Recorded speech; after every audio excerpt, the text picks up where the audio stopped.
10 News starts right Good now. afternoon. I'm Larry Livingston, and here's a look at the stories making news this Thursday, June 27th. Democrats facing off here in South Florida for the party's first 2020 presidential debate. 10 candidates took the stage last night at the Adrian Arch Center in downtown Miami. Among the hot topics discussed was health care and immigration. 10 more presidential hopefuls, including former Vice President Joe Biden, will get their turn to make their pitches to voters tonight. A deadly crash in Oakland Park, 3 cars hitting in the southbound lanes of North Dixie Highway and East Commercial Boulevard overnight, backing up traffic for hours. One person died, several others had to be rushed to the hospital. What caused it all, still unknown.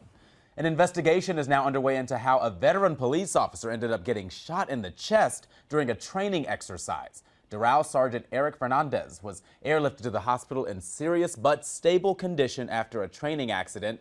We're told the 29-year-old supervises the squad of officers who trains the rookies. Listen to Local 10's podcast, The Florida Files, wherever you are, whenever you want. Just say, Alexa, play the Florida Files podcast. Getting the latest episode of Florida Files. Here it is from TuneIn. Previously on the Florida Files. Or just ask Siri, I want to hear the latest Florida Files podcast.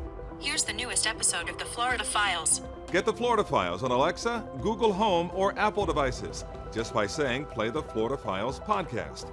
The Florida Files from the one and only Local 10.